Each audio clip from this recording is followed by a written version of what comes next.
Conductivity of 0. Concentration दिया हुआ 0.001 m, conductivity of 0.01 m acetic acid is 4 × 10 to power कितना है, 10 to power -5 centimetre per centimetre. और calculate the dissociation constant की निकालना है, डिसोसिएशन कांस्टेंट की ऑफ एसिड। और यहाँ पे molar conductivity at infinite dilution, if molar conductivity at infinite dilution for acetic acid is, for acetic acid CH3COOH is 390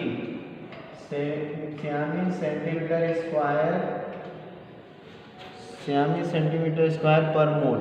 ठीक है, ओके, ये दिया हुआ, हमें डिसोसिएशन कांस्टेंट निकालना है। ओके, तो डिसोसिएशन कांस्टेंट तक पहुंचने के लिए हमें क्या चाहिए, C∝², 1 - α, ये फार्मूला होता है। ठीक है, तो अब हमें अल्फा ही नहीं पता है, अल्फा पता करने के लिए हमें क्या चाहिए,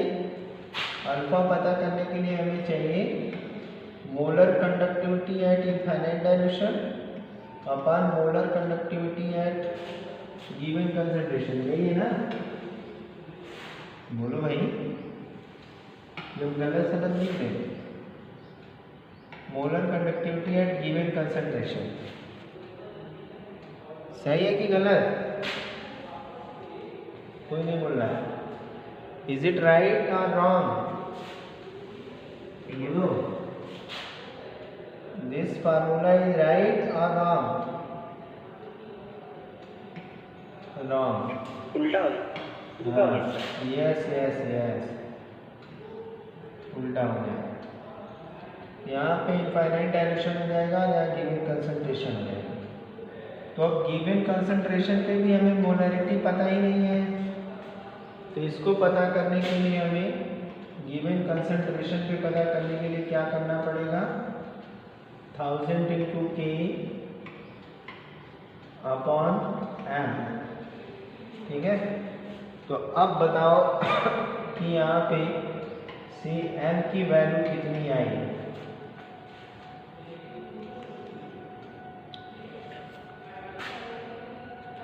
पहले यही तो कैलकुलेट किया होगा, पहले इसको कैलकुलेट किया तो कितना आया,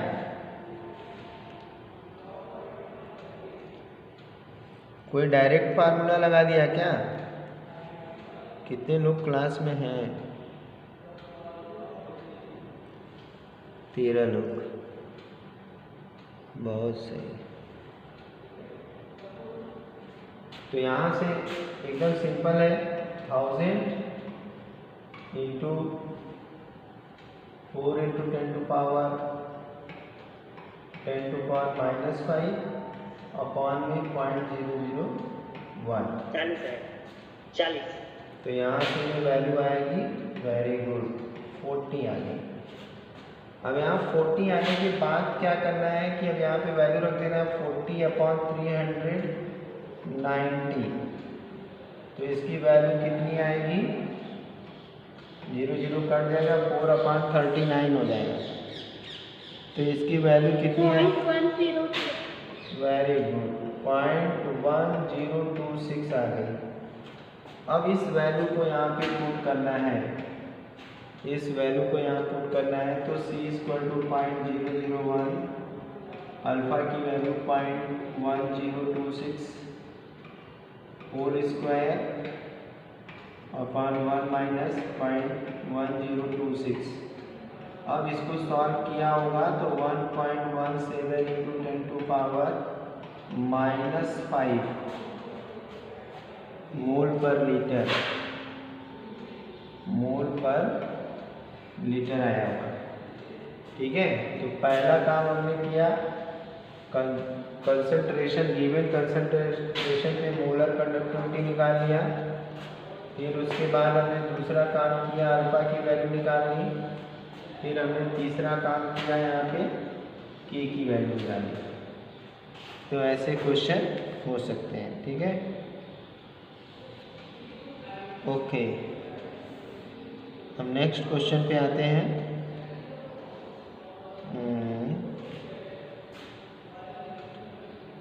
नोट कर लिया।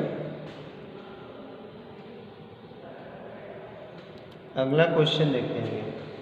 इसमें किसी को एनीबडी हैज़ प्रॉब्लम, जो भी वीक वगैरह हो, जो भी जिनको ना समझ में आया हो, दीपाली वगैरह, कोई भी, Anand, Vikas, anyone, no, no problem, Shubham Yadav, no problem.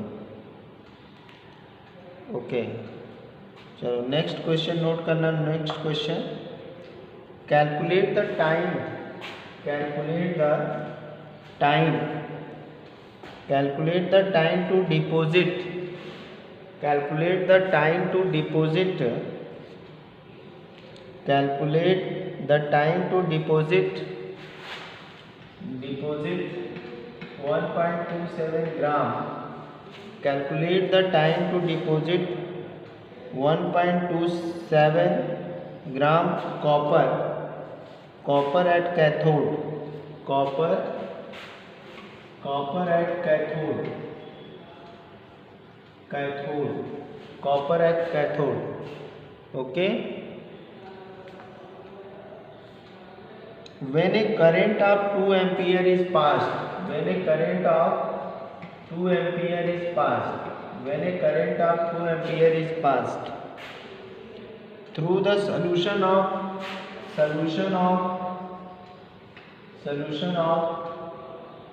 CuSO4, through the solution of CuSO4, molar mass of Cu, molar mass of Cu 63.5 gram per mole, and 1 farad is equal to 9655, यही है ना? हाँ, 9655 coulomb per mole. Okay, once again I will repeat question.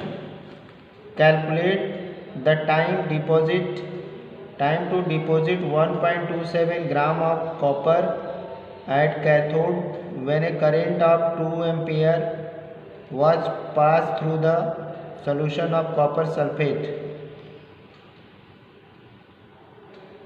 Molar mass of copper is 63.5 gram per mole. 1 farad is equal to 96500 coulomb per mole. Okay.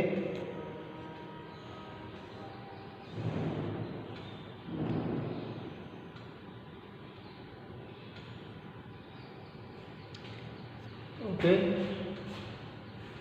हमें क्या पूछा गया है? Time, time calculate करना है, बाकी सारी चीज़ें दी हुई है। एवरीथिंग इज क्लियर और doubt any? You may ask if there is any doubt. 965 seconds आएगा। How much? 965। No no, wrong. Time का 965 क्या है ना, देखिए मल्टीप्लाई करके क्या है? No no, you are wrong बेटा।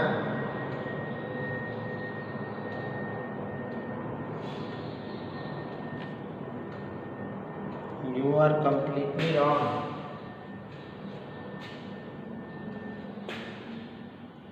What is the formula used? M is equal to ZIT. Okay. Here M is equal to is given 1.27, Z is equal to equivalent weight upon Faraday number, equivalent weight upon Faraday number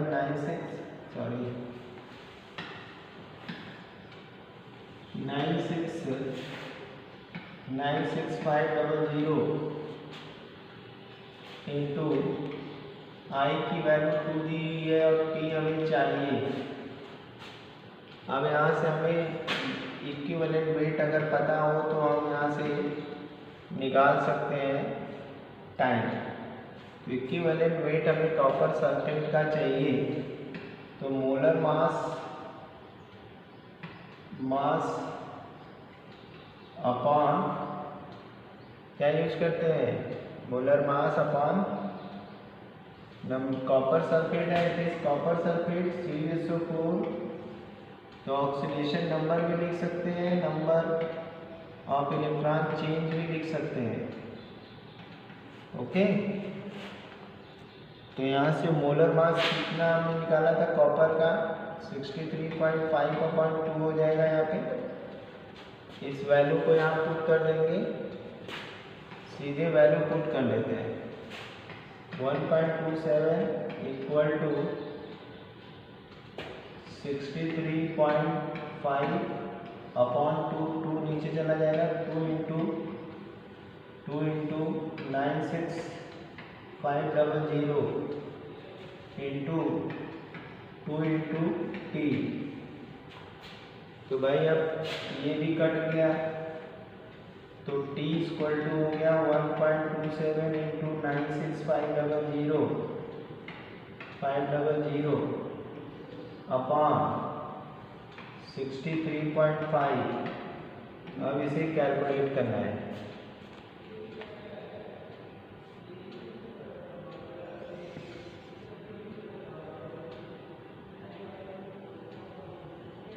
Got it?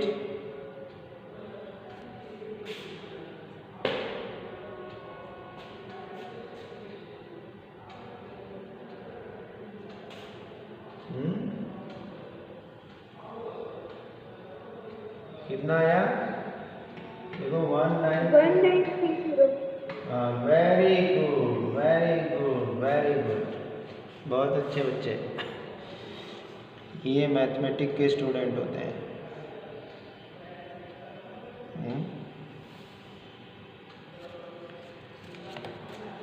अब next question, we will see the next question. अगला question,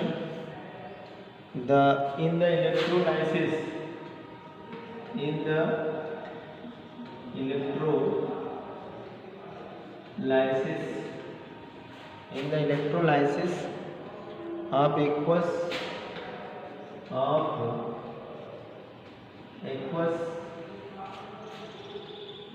sodium bromide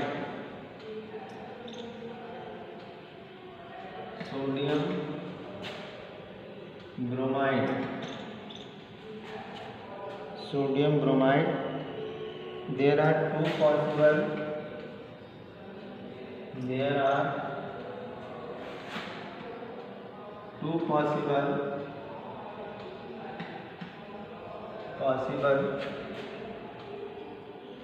anodic reaction.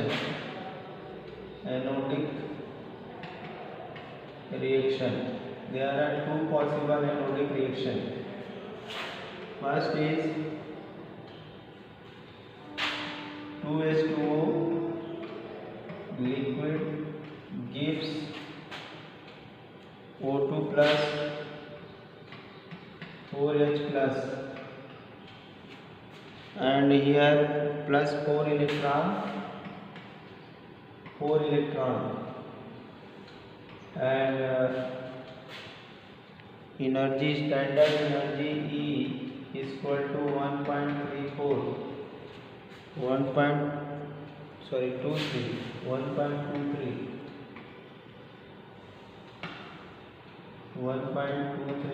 volt. Another reaction is 2Br minus Br2 plus 2 electron E naught is equal to 1.08 volt. Last line is that which reaction occur at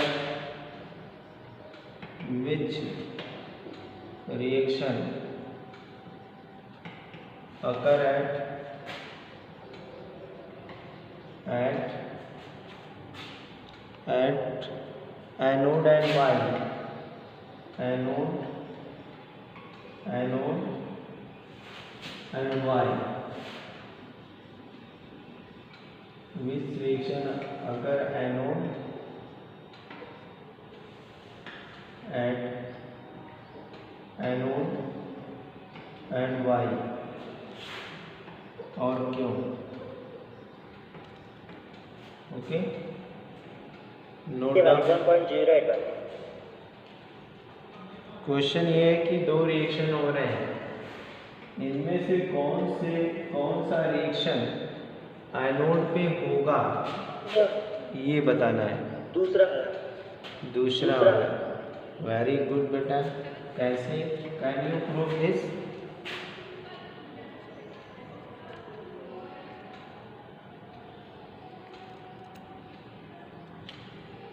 How can you say that? Sir because जिसकी energy ज़्यादा होती है वो cathode पे होता है। Very good, बहुत अच्छे बच्चे। क्योंकि इसका पोटेंशियल जिसकी लो होगी उसका रिएक्शन एनोड पे होगा और जिसका पोटेंशियल हाई होगा वो कैथोड पे होगा। वेरी गुड बेटा, बहुत अच्छे बच्चे। इसके लिए ताली बजनी चाहिए भाई। ताली अगर ना हो तो हम बजा दें। तुम लोग के पास ताली है कि नहीं? ताली है तो बजा दो, नहीं तो हम बजाएं। ताली भी नहीं बजा सकते एक दोस्त के लिए? हैं? कितनी गलत बात है कि एक दोस्त के लिए तुम लोग ताली नहीं बजा सकते हैं? इसमें ताली वाला कहाँ पे है? दिख नहीं रहा। बहुत अच्छे बच्चे, बहुत अच्छा किया तुमने। ठीक है, next question is one more question is that value of standard electrode potential, value of standard electrode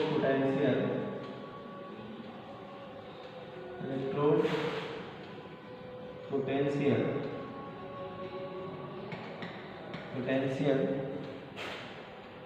for oxidation of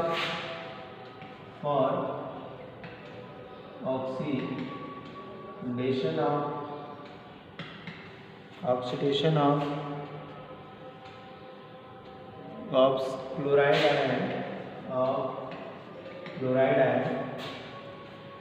ion is more positive than negative है सर, और एनोड पे negative. yes beta, chloride ion is negative not. Oxidation of water requires over potential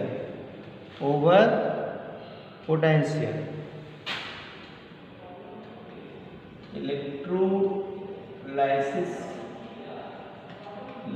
of water requires over potential, means water से भी अभी ज़्यादा, water को बहुत ज़्यादा पोटेंशियल चाहिए। ओवर वोल्टेज यानी कह सकते हो ओवर वोल्टेज। जब क्वेश्चन में देखो ऐसे क्वेश्चन जो होते हैं, ऐसे क्वेश्चन गलत नहीं होने चाहिए। गलत क्योंकि क्वेश्चन खुद ही जवाब देता है। वहाँ पर क्वेश्चन ने कह दिया कि एनोड पे क्लोरीन जा रही है, ठीक है, क्लोरीन जा रही है एनोड पे, तो अभी जवाब दिया कि पोटेंशियल कम है, तो सही बात है, तो हमें भी वही जवाब देना है। जब क्वेश्चन कह रहा है कि क्लोरीन आयनोड पे जा रही है, तो इसका मतलब वाटर के इलेक्ट्रोलाइसिस के लिए, ऑक्सीडेशन के लिए जो है ओवर पोटेंशियल की जरूरत होती होगी, इसलिए वो एनोड पे नहीं जा रहा होगा, वो कैथोड पे चला जाता होगा। ठीक है, बात क्लियर है? अब बात क्लियर है? ऐसे क्वेश्चन में से ही आंसर को निकाल लेना है, जो क्वेश्चन बोले उसी में से आंसर निकाल लेना है। ठीक है, चलो अच्छी बात है। नहीं आया तो कोई बात नहीं। ठीक है, one more question we will do here.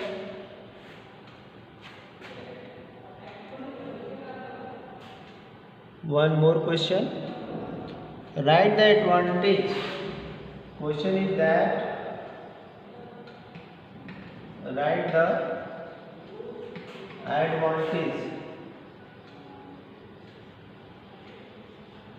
Advantage of H2 dash O2 fuel cell over ordinary cell, ordinary cell. Okay, और सेकंड पोर्शन इज दैट, ये तो फर्स्ट पोर्शन था। Second portion equilibrium constant, equilibrium constant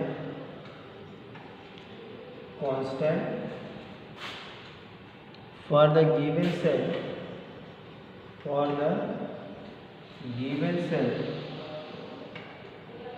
given cell is 10. Calculate E cell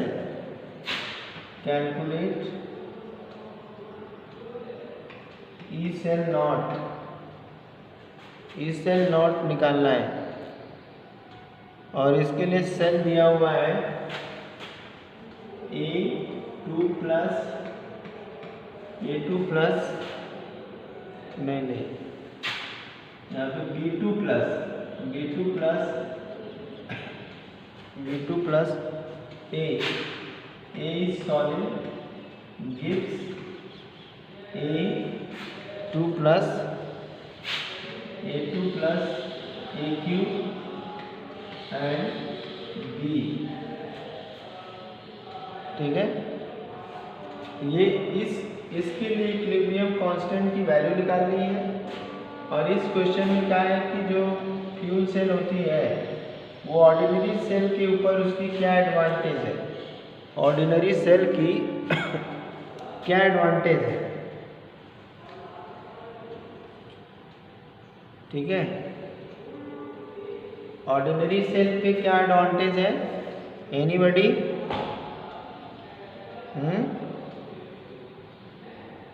sir residue fuel cell जो होता है वो सिर्फ water होता है, जबकि इसका रेसिड्यू डिकम्पोजेबल नहीं है।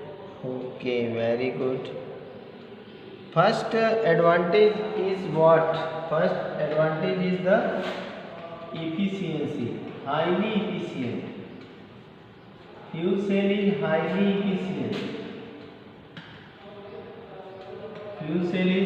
efficient. Second, pollution free.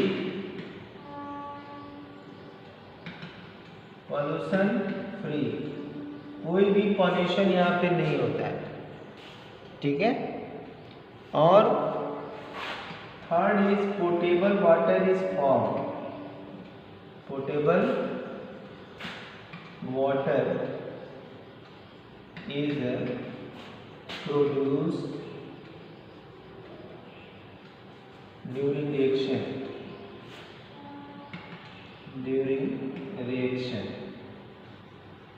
This is the advantage.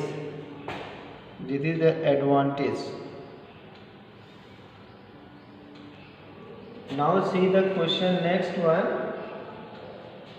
Okay, question was that A is solid, B is aqueous 2 plus and gives A aqueous 2 plus and B solid. Here n is equal to 2 क्योंकि 2 electron transfer हो रहा है, ठीक है। जैसे यहाँ पे ये 2 इलेक्ट्रॉन लेकर के न्यूट्रल हो गया और ये 2 इलेक्ट्रॉन लूज करके पॉजिटिव हो गया, तो n की वैल्यू क्या हो गई, 2 हो गई। अब हम लोग जानते हैं कि delta G naught is equal to 2.303 RT log K इसका log K। ओके, इसको सॉल्व करिए, आप लोग करिएगा, ठीक है।